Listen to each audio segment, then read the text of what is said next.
नमस्कार दोस्तों, बहुत बहुत स्वागत है आपका मध्य प्रदेश के करंट अफेयर्स पे। मैं हूं नीलेश और आप सभी का एग्जाम गुरुजी के करंट अफेयर्स में स्वागत करता हूं। और जो हम आज करने वाले हैं करंट अफेयर्स, वो किस दिन का करने वाले हैं? 29 तारीख का करने वाले हैं, दिन सोमवार। शुरुआत करते हैं आज के करंट अफेयर्स की आज के विचारों के साथ। और आज का विचार है, न ही सुप्तस्य सिंहस्य प्रविशन्ति मुखे मृगा, यानी सोए हुए शेर के मुंह में हिरण स्वयं नहीं आता, उसके लिए शेर को परिश्रम क्या करना पड़ता है? परिश्रम करना पड़ता है।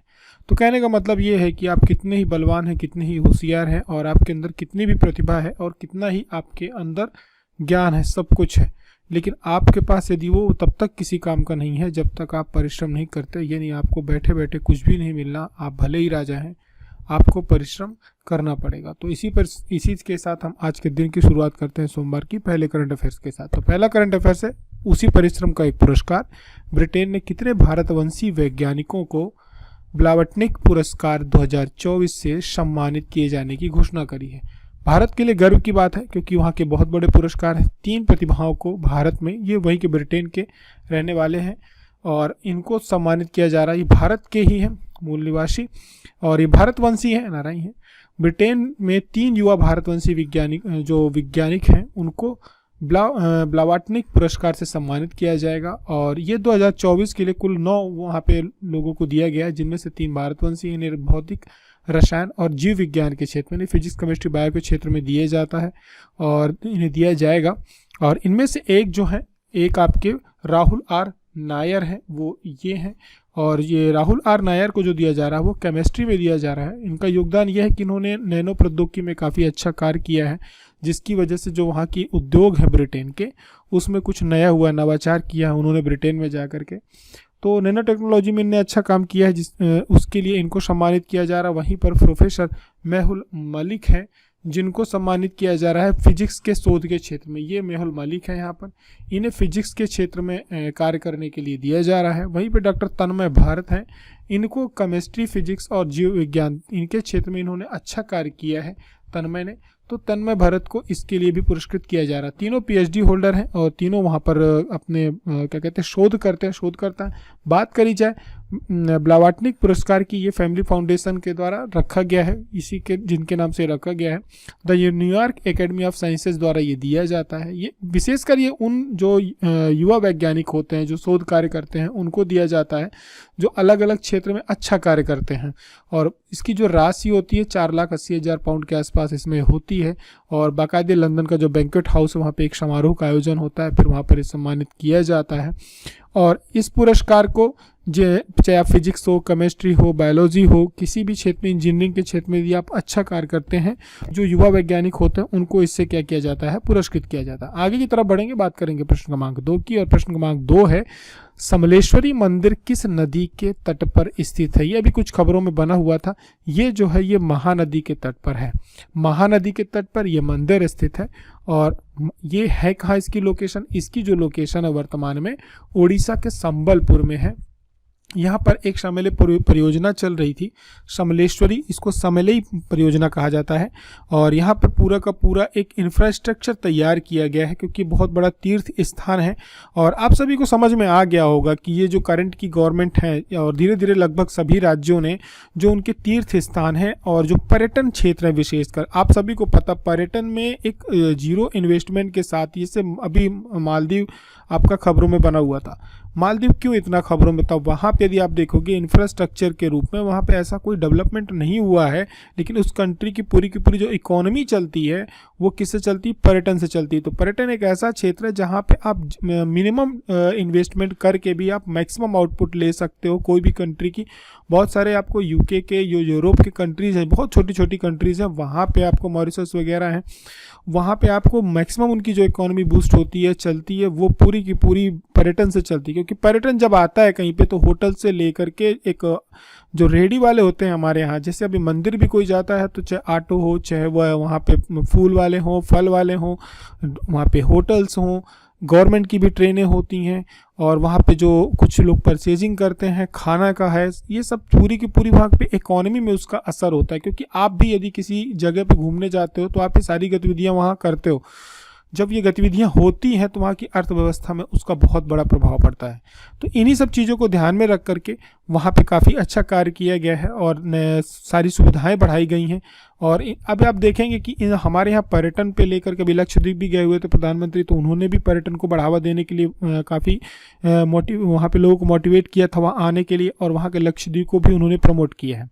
समलेश्वरी मंदिर जो है ये आपका क्या कहते हैं, उड़ीसा में आता है, और उड़ीसा और छत्तीसगढ़ राज्य का जो पश्चिमी भाग है वहाँ पर संबलपुर इष्ट देव है, वहाँ पर ये देवी माँ का मंदिर है, और इनको अलग अलग नाम से वहाँ पर जाना जाता है, पूजा की जाती है वहाँ पे।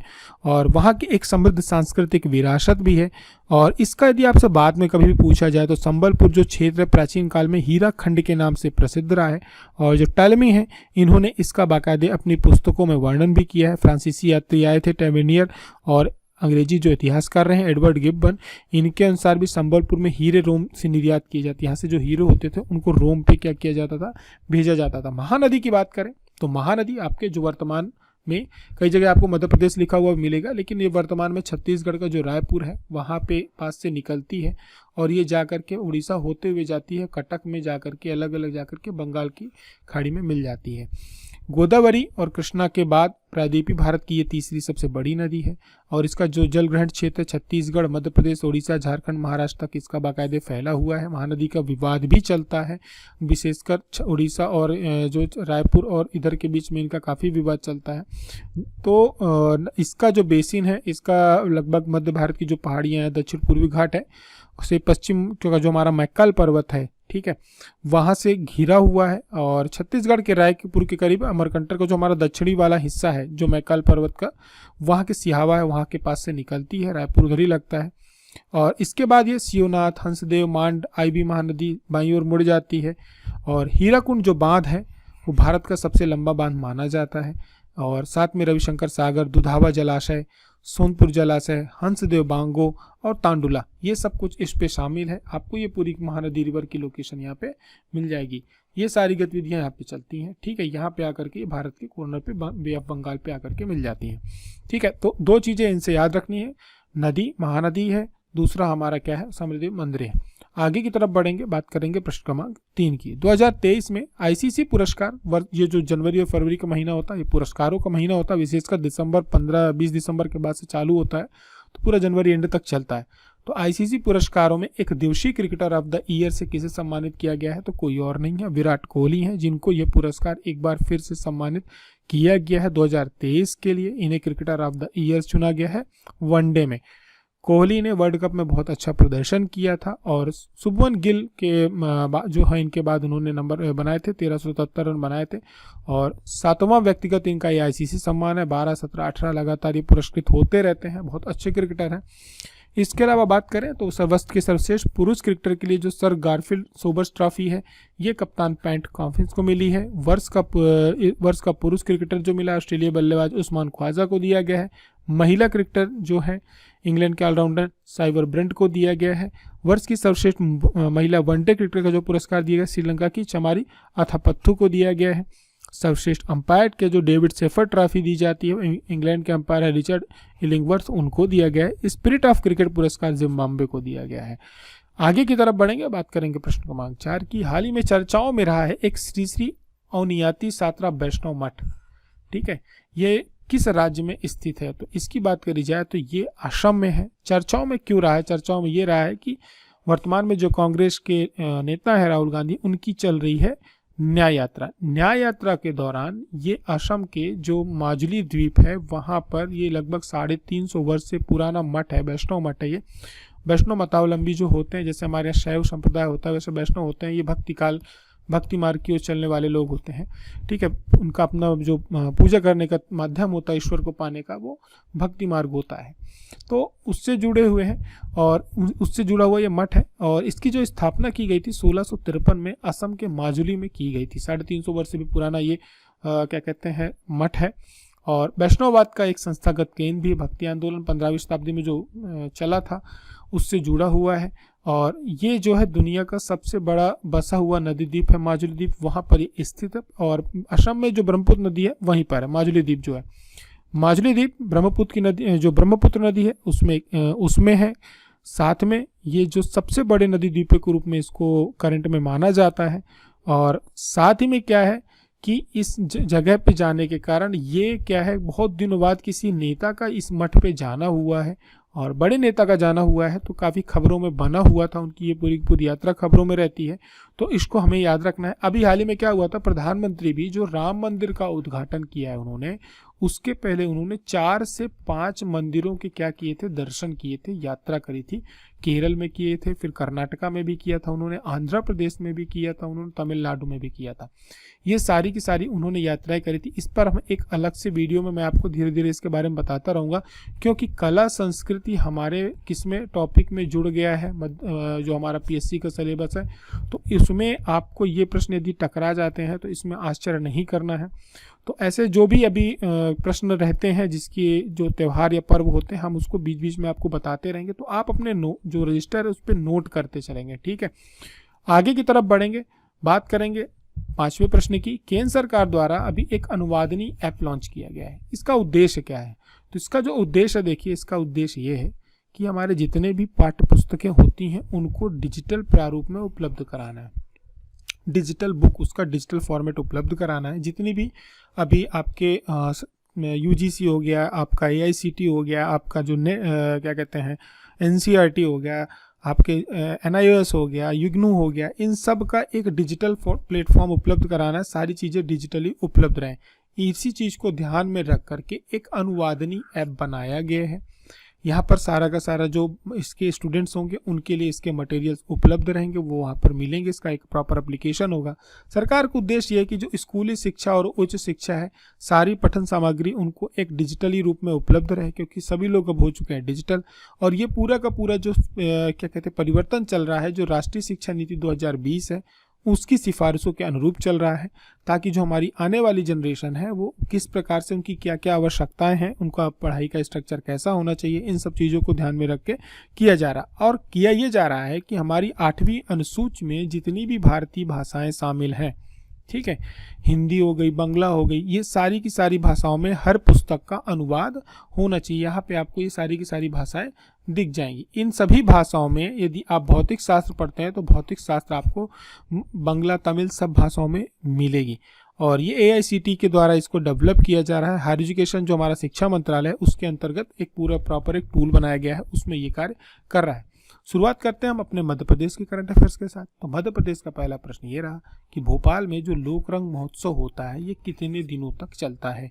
तो देखिए, ये जो चलता है 26 जनवरी से शुरू होता है और 30 जनवरी तक ये चलता है, तो टोटल 5 दिन ये प्रोग्राम होता है। प्रतिवर्ष मध्य प्रदेश का एक सबसे बड़ा सांस्कृतिक उत्सव होता है, जो कि आदिवासी लोक कला अकेडमी के द्वारा आयोजित किया जाता है। और आदिवासी लोक कला जो अकादमी है ये संस्कृति मंत्रालय के अंतर्गत आता है।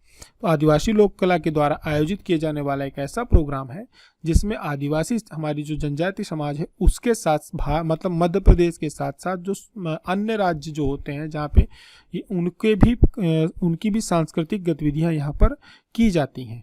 हमारी जो ये इसका मूल उद्देश्य ये था कि जो लोक रंग उत्सव शुरू किया गया था कि जो परंपराएं हैं लोग उनको जाने, उनकी परंपराओं को जाने, उनके उत्सवों को जाने, ताकि हमारे और उनके बीच, क्योंकि हम सब एक साथ रहते हैं, तो जब हम उनकी विविधताओं को देखेंगे, जानेंगे, समझेंगे, उनसे जुड़ेंगे, तो स्वाभाविक रूप से हम उनके साथ आसानी से एक सामंजस्य बैठा पाएंगे और जिज्ञासा हमारे अंदर आएगी उनको और ज़्यादा जानने की। तो इन्हीं उद्देश्यों के साथ इसको शुरू किया गया था। वर्तमान में यदि बात करी जाए, हमारे यहाँ के सांस्कृतिक पर्यटन धर्मस्व एवं धार्मिक न्याय राज्य मंत्री कौन है? तो श्री धर्मेंद्र सिंह लोधी हैं, इनका नाम याद रखना है। बढ़ेंगे प्रश्न क्रमांक 7 की तरफ। हाल ही में क्या हुआ, मध्य प्रदेश के एक जिले को स्वीप गतिविधियों के लिए भारत निर्वाचन आयोग के द्वारा क्या किया गया, सम्मानित किया गया। ये सम्मानित किया गया है निवाड़ी को। यहाँ के जो सीईओ हैं उन्होंने ये पुरस्कार लिया है, माननीय राष्ट्रपति के द्वारा इनको सम्मानित किया गया है। इन्होंने निवाड़ी में जो रोहन सक्सेना, इन्होंने 100 दिनों का एक स्वीप कार्यक्रम बनाया था, क्योंकि वोटिंग वहाँ पे कम हो रही थी, तो उन सभी को मतदाताओं को क्या कहते हैं मोटिवेट करने के लिए वोटिंग के इन्होंने काफ़ी मेहनत करी थी और उसका प्रभाव ये दिखा था कि मतदान में उसमें काफ़ी बढ़ोतरी हुई थी। तो इन्हीं सब वजहों से इनको सम्मानित किया गया है। प्रश्न क्रमांक 8 की तरफ बढ़ेंगे।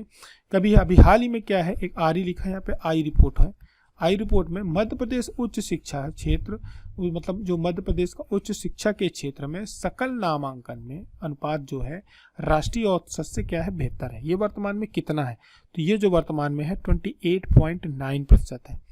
मध्य प्रदेश का जो सकल मतलब कंप्लीट जो रजिस्ट्रेशन होता है हायर एजुकेशन में, उसकी बात करी जाए तो मध्य प्रदेश में 28.9% के साथ हमारे यहाँ क्या हुई है, वृद्धि दर्ज की है।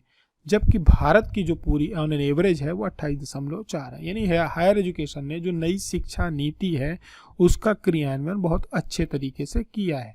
तो जो GIR रैंकिंग है उसमें मध्य प्रदेश जो राष्ट्रीय औसत है उससे आगे रहा है। यानी हमारे 18 से 23 में जो पूरा का पूरा जो ग्रॉस इनरोलमेंट होता है, रेशियो होता है, इसको GIR कहते हैं या सकल नामांकन भी कहते हैं, वो उच्च शिक्षा के अंतर्गत जितने भी विभाग आते हैं, आपका पशु चिकित्सा, तकनीकी शिक्षा, विधि, ये कृषि शिक्षा, ये सारी चीज़ें आती हैं, उसमें हमारे यहाँ रजिस्ट्रेशन काफ़ी अच्छे हुए हैं। बात करी जाए मध्य प्रदेश के उच्च शिक्षा मंत्री कौन है, तो श्री इंदर सिंह परमार है। आपकी सिलेबस में शिक्षा है तो इस पॉइंट को नोट करके रखना है। हाल ही में क्या हुआ है, मध्य प्रदेश में कितने PM श्री स्कूल स्थापित किए जा रहे हैं। जिस प्रकार से सनराइज स्कूल है ये राज्य स्तर की योजना है, ठीक उसी प्रकार से PM श्री केंद्र स्तर की योजना है। इसमें जो वर्तमान में स्कूल डेवलप किए जा रहे हैं 730 स्कूल डेवलप किए जा रहे हैं। केंद्र सरकार के द्वारा से बाकायदे इसका बजट आया हुआ है। लगभग 14,500 स्कूलों को पूरे भारतवर्ष में कवर करना है और इसके लिए सरकार ने अलग से बजट रखा है। और आपसे कभी भी पूछ लिया जाए इस योजना की अवधि क्या है, तो ध्यान में रखना है कि सरकार ने इस योजना को जो 2022-23 से ले करके इसको 2026 और 27 तक का टारगेट रखा हुआ है। इसके लिए केंद्र सरकार की तरफ से बजट आ रहा है। मध्य प्रदेश में कुल 730 जो PM स्कूल है वो डेवलप किए जाएंगे। यहाँ पर जो एक तरह से सारी टेक्नोलॉजी का यूज किया जाएगा, युवाओं को सभी प्रकार की जो आने वाली जो हमारी आवश्यकताएं हैं उनके अनुसार इसका पूरा का पूरा सिलेबस, स्कूल का माहौल, सारी चीज़ें ढाली जा रही हैं। तो इन स्कूलों की विशेषता रहेगी जैसे प्राइवेट स्कूल्स होते हैं उसके अकॉर्डिंग ये लगभग उसी के पैरेलल चलेंगी। सब कुछ उपलब्ध रहेगा वहाँ पे। जो अलर्ट टेकरिंग लैब है, ये नीति आयोग का एक प्रोग्राम है, वो भी चल रहा है। इसमें आपका लैब होगी, लाइब्रेरी होगी, ICT यानी कंप्यूटर लैब भी होगी, व्यावसायिक शिक्षा भी दी जाएगी। सिलेबस इस प्रकार से इसका तैयार किया जा रहा है कि ताकि जो युवाओं को बेरोजगारी का सामना करना पड़ता है, जो आज की डेट में आवश्यकता है उद्यमता में, वो सारे के सारे उस पर क्या हो, फुलफिल हो। इन आगे की तरफ बढ़ेंगे और बात करेंगे अगले प्रश्न की।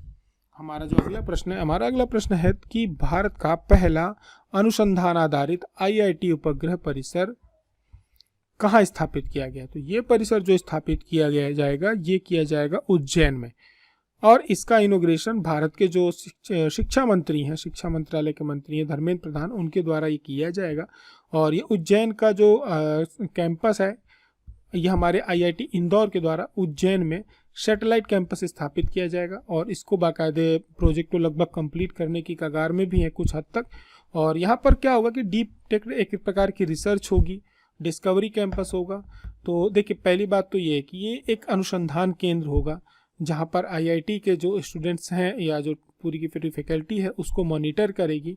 और इसका फ़ायदा मध्य प्रदेश को स्वाभाविक रूप से मिलेगा क्योंकि जब उस पर हमारे यहाँ सारी चीज़ों में रिसर्च होगी, आपका जो खगोल विज्ञान है या अंतरिक्ष प्रौद्योगिकी, इन सब सारी गतिविधियाँ होंगी, तो वहाँ पर नए नए शोधकर्ता आएंगे और शिक्षक आएंगे, वहाँ पे छात्र भी आएंगे। तो स्वाभाविक रूप से हमारे यहाँ के जो छात्र उनको भी मोटिवेशन मिलेगा, वो भी कुछ नया क्या करेंगे।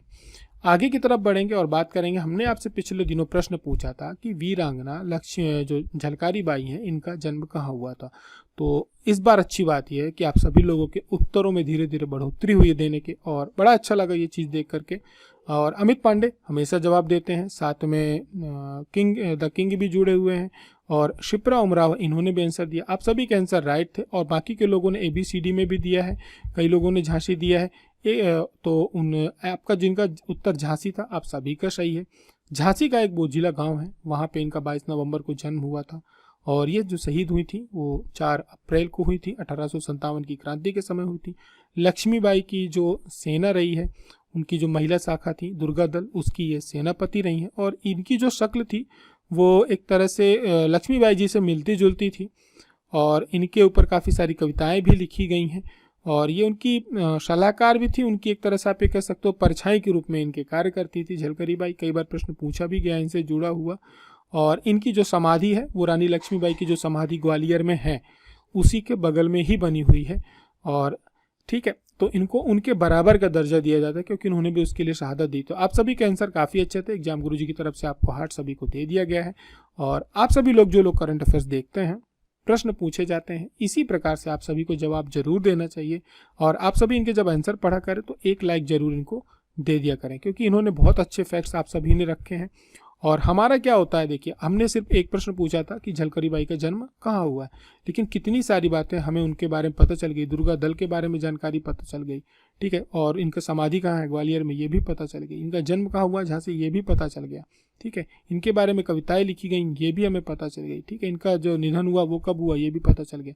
कितने सारे फैक्ट्स हमारे यहाँ पर एक प्रश्न में कंप्लीट हो रहे हैं। और आप सभी के व्यक्तित्व, मध्य प्रदेश का स्वतंत्रता संग्राम, ये सब चीज़ें आपके ऐड हैं, आप इसको इग्नोर नहीं कर सकते। प्रश्नों का जो स्तर है अब धीरे धीरे बदल रहा है, सिलेबस चेंज हुआ है, तो प्रश्न अब और ज़्यादा पूछने के ऑप्शंस बढ़ गए हैं।